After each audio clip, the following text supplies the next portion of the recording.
Hey there, Selena here. I was at a conference yesterday, and you're probably thinking, Sal, do you ever do any work? Because you seem to be forever at conferences.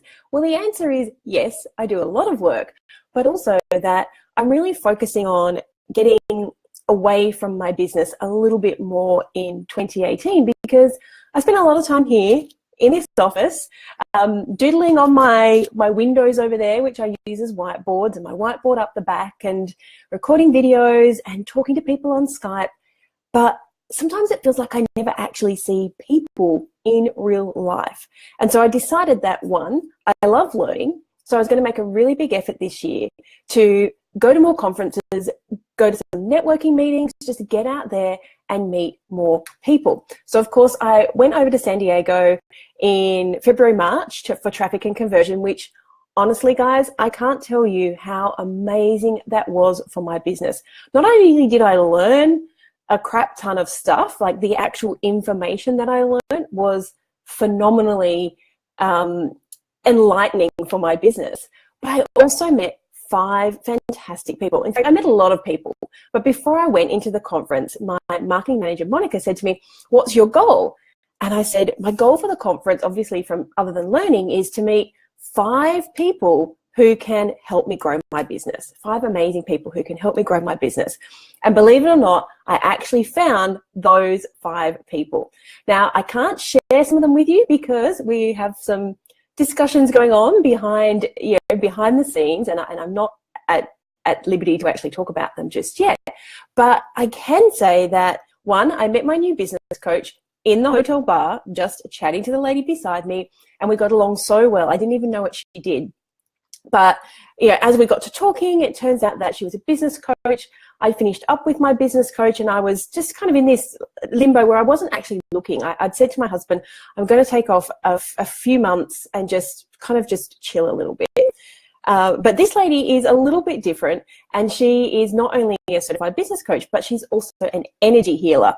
Very, very woo-woo. And I kind of felt I was at that point in my business where I seemed to be putting a whole lot of energy in, and maybe I wasn't seeing the results that I was expecting. So maybe there was something maybe there's something energetic. And I have to admit, it's been fantastic. In just the month that we've worked together, some fantastic things have happened. I've gotten new clients. I've gotten people calling me, just randomly asking me if they can work together.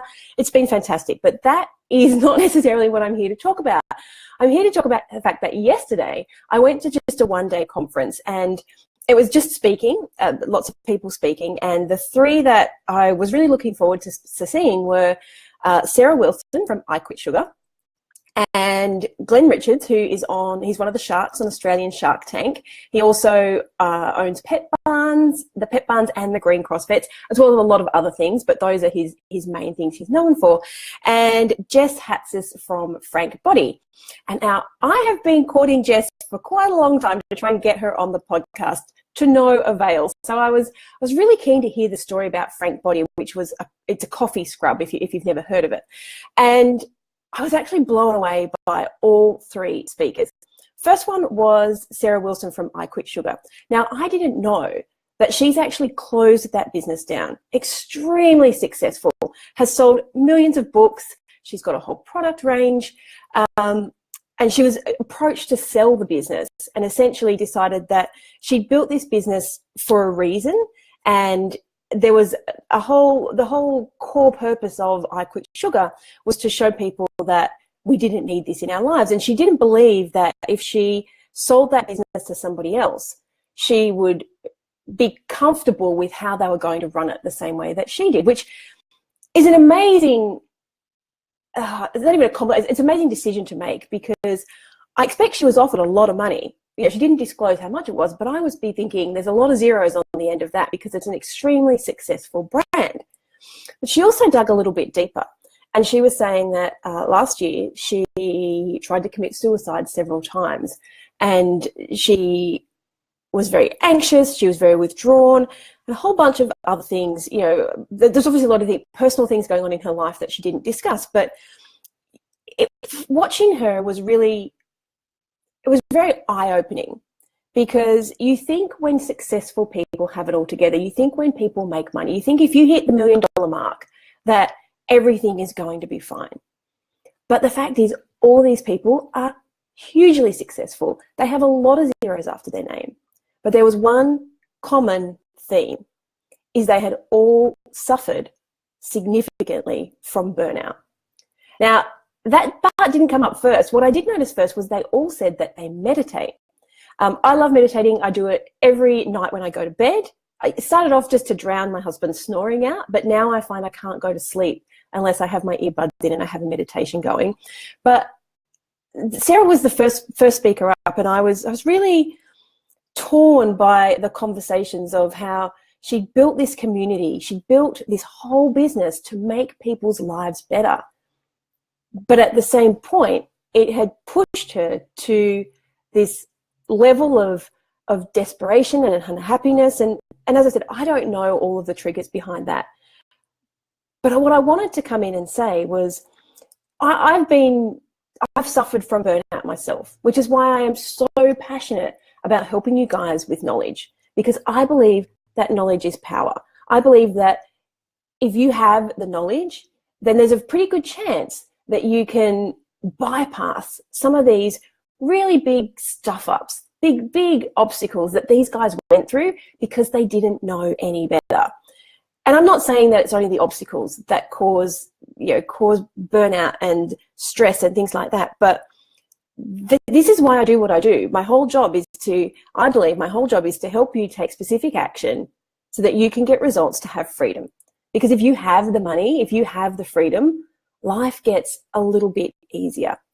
So I just want to talk about, there's sort of no point to today's story other than to make you really think about how much you are putting into this business. And I've written a couple of notes here. So I'm just going to go through them because I thought they were really poignant. One was that every single person on that stage had suffered from some kind of autoimmune disease. Now, I don't have autoimmune, but you may know that I've just had problems with chronic kidney disease for the last 10 years, which is kind of related to the fact that I have pushed and pushed and pushed and pushed and pushed my whole business for the last decade.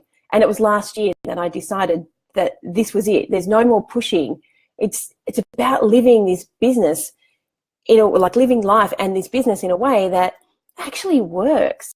And I see so many retailers, so many business owners in general, just thinking if they work more hours, they will make more money. But here's the thing, that is not the case. I actually have a little graph. I don't know if it's going to work out. Let me just, I don't know if you guys are going to be able to stand it. I'm going to pop it up here. And essentially this was one of the things that Jack Delosa talked about. And he was saying that when you're in this, student, I'm just trying to do it at the same time, student phase, you're probably in minus money because you're putting all this money and effort into your business. So this was kind of, so this line at the top is the amount of effort that you put in. And the line, this line here is the amount of growth. And if you're listening to this a little bit later on the podcast, I'll snap a picture of this and put it in there so you know what I'm talking about. So essentially, at student phase, you're probably minus money and you're probably putting a lot of effort in, a lot of exertion, he calls it. And then you get to seed stage, which is somewhere, when you're hitting around about 100K. And that's the part where you got some systems in place, systems and processes in place. And these numbers like 100K are very flexible. You might be hitting 100K and you maybe are in the next stage, or maybe you're still in student stage, but I just wanted you to get the idea. But you're still putting a lot of effort in. And then you get to what he calls the startup stage. So that's somewhere between 100K and 1 million K. People tend to hit it around about 400, 500, 600K.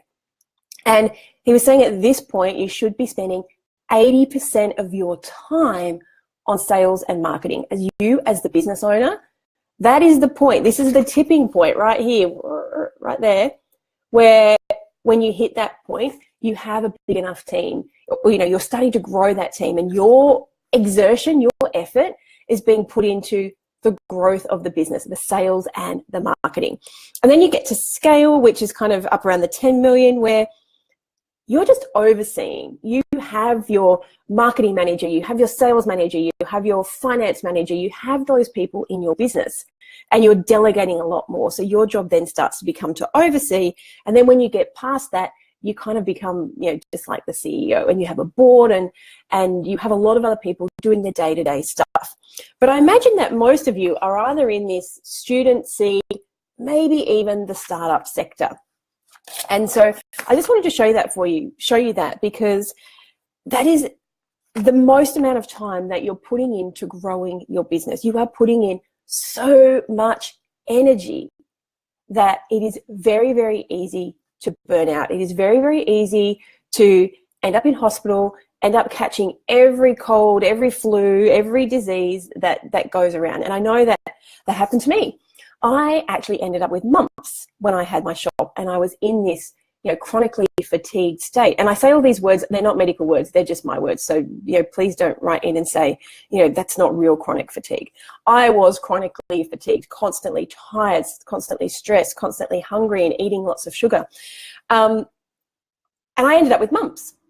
And now in Australia, mumps is literally a reportable disease because it's pretty much eradicated. So if somebody ends up with mumps, they have to be reported to health in case, the Department of Health, in case it becomes an outbreak. Doctors believe I probably picked it up because we had a lot of foreign people coming through the shops and maybe there was a carrier. But that's beside the point. If I had been healthier, there's probably a good chance that I wouldn't have ended up with mumps. I would have had a better immune system, but my immune system was shot. So just going through the notes I wrote was pretty much every person on that stage went through some stage of burnout and had an autoimmune disease. There was this constant need for them to push harder and harder and harder, even though they were moving up that level of business. They had more people, but they still thought that they had to push so much harder. And I get that. And you probably do too. Up until last year, that was me. I just have to work more and more and more. And even though I was telling people I was working less, and I technically was working less, I was still putting energy in. And I think this is what it's about. It is not about the hours that you're putting in. It is the energy that is being taken out of your body by your business. And is it making us sick? Jess was also talking about the fact that as women, there's this constant need to prove ourselves. And she was talking about this word like mumpreneur or girl boss. And look, if you follow me, I hate those words because I don't believe that you aren't defined by the fact that you're a woman, and you aren't defined by the fact that you have kids. If you're a business owner, you're a business owner. I don't care if you're a man or a woman. We can do things better than guys. Guys can do things better than us. People who are more logical can do things better than people who are more creative, and people who are creative can do different things to people who are logical. So everybody has a skill set. Everybody has their own core beliefs and things that they're fantastic at. And I don't think it's defined by whether you're male or female. One of the quotes I wrote down from Jess was that somewhere along the lines, the word busy became a badge of honor. Now, I didn't write any other quotes down. I wrote 2 quotes from Jess in my notebook, and that was the first one. And I just thought, I literally slapped my forehead and said, why do we do this? Why do people get on Facebook and say, I was up until 2 a.m.?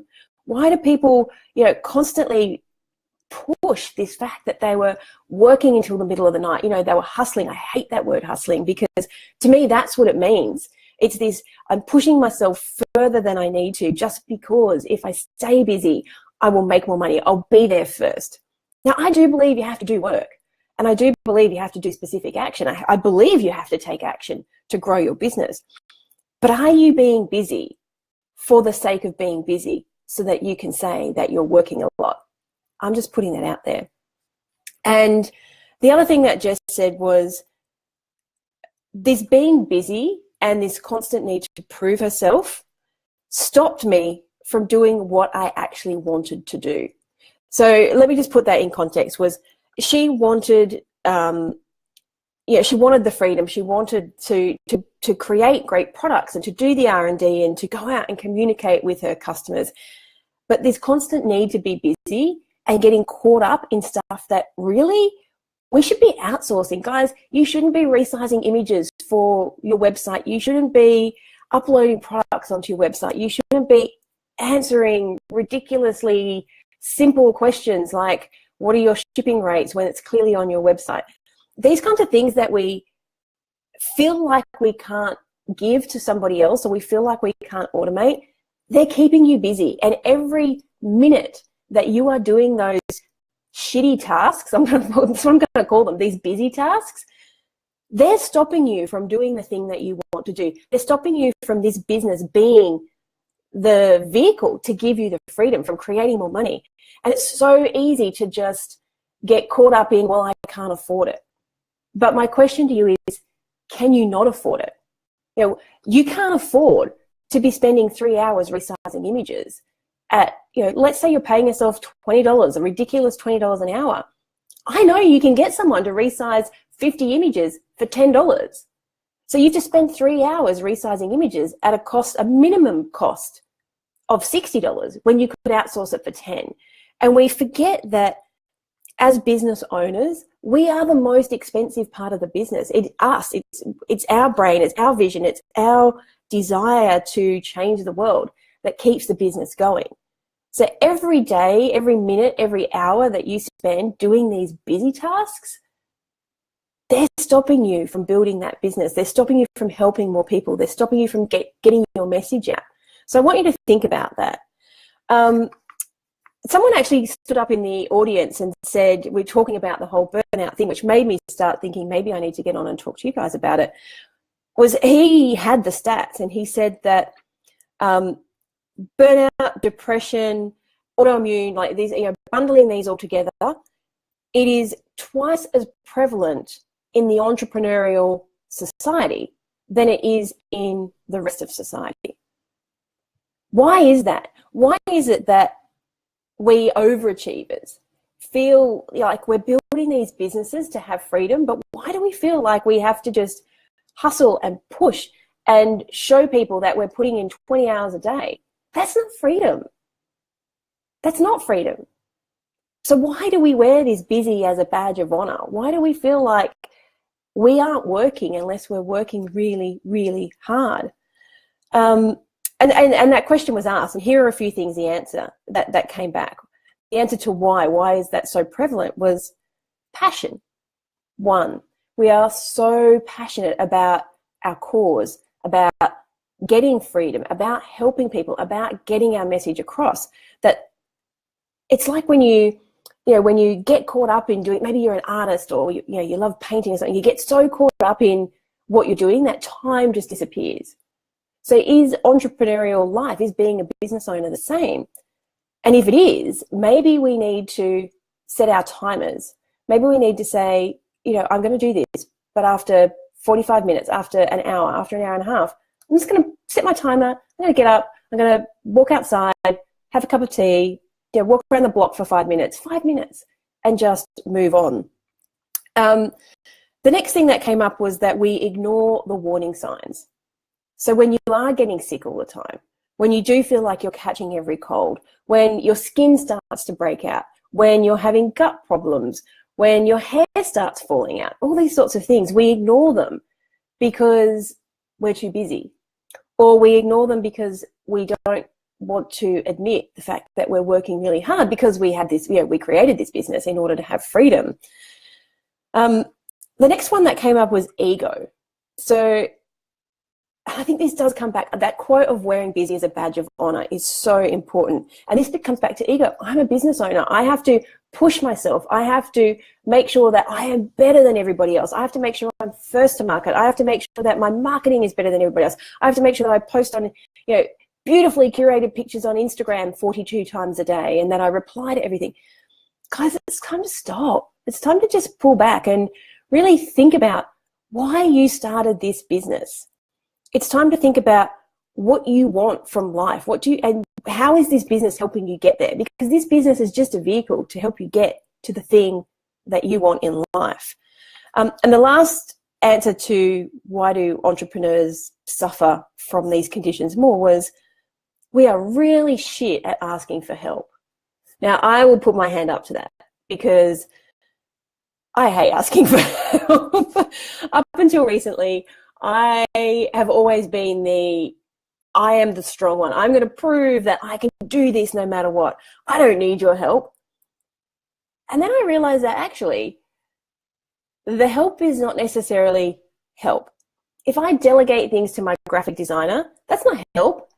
That's actually giving me time back. That is ending up with a better product than what I could do myself. And as a result, you guys, my clients, the people who read my stuff, the people who listen to my podcast, you get a better experience. So when I ask for help, then I'm actually doing something for you guys as much as I'm doing something for myself. Now, I never actually intended to come on for 20 minutes. So if you have any questions, you're more than welcome to throw them in. I was only coming in for 5 minutes, but obviously I've got a little bit caught up in talking to you guys. But this not asking for help is also very prevalent was very prevalent in my home life. And now what Ed and I now do is on the weekend, usually on a Sunday night, we'll get out our diaries and we'll say, okay, what have you got on this week? You know, can you take Alana to school on Monday? Can you take her on Tuesday? And we literally go through, okay, neither of us is available on Wednesday. Can our next door neighbour do it? If he can't do it, we'll have to book her in to before school care. So we've actually gotten a lot better at kind of working as a team. Not to say that we never were, but this idea of asking for help has been a very big eye-opener for me. And now I don't feel bad. And in fact, let's just take my next door neighbour as an example. So Greg loves kids. He has no problems taking Alana to school. He actually enjoys it. So by me not asking for help, I'm actually taking away someone's enjoyment in life. Like, hello, who am I to do that? So how many times have you not asked for help? How many times have you not asked your staff to take photos for Instagram, or you haven't asked them to do some posts on Facebook? I'm just trying to think of some easy things here. Maybe they really enjoy it. Maybe by letting people help you and taking off some of this load, you're actually going to make people happier. You're going to make them more fulfilled. You're going to make them really excited about coming to work, rather than just, I come to work to stand behind the counter, or I come to work to pack orders, I come to work to stand in the warehouse and pick and pack. To have a think about that. Have a think about, do you wear busy as a badge of honor? And is this busyness stopping you from doing what you actually want and creating the business that you want, creating the life that you want? I think when you think about it, you probably will find that you're doing a lot of things. So maybe my takeaway from today is just, as you go about your day, maybe just really be mindful of the tasks that you're doing. And do you need to be doing them? Are you doing them for the sake of being busy? Are you doing them to prove yourself? Are you doing them for the ego of, I'm better, I can do this, I don't have to ask for help? And in doing that, are you taking away somebody else's pleasure? Are you taking away somebody's satisfaction? Are you taking away their sense of fulfillment? Because you're being mean, you're being very selfish and keeping all of these tasks to yourself. So that's where that goes today. If you've been here for the last 23 minutes, thank you very much. I'll just take this chance to quickly jump in and say I have a Facebook ads webinar coming up on the 6th, so next Friday, Australian time. If you've got some problems with your Facebook ads and you want to know some easy strategies to fix them, you can sign up for free. It's just an online training, selenaknight.com/marketing. And I would love you to reply back to me and let me know what you thought of this, because is this something you care about? Am I just out here? Yeah, sometimes it does feel like I'm out here talking to nobody. So if you're listening to this on Facebook Live, feel free to leave me a comment, feel free to send me a PM. And if you're listening to this a little bit later on the podcast, send me a message, DM me on Instagram. Maybe take a photo of where you're listening to this right now and tag me and tell me what you're going to change in your day today. Okay, you guys have a fantastic rest of your day, and I'll see you soon. Bye.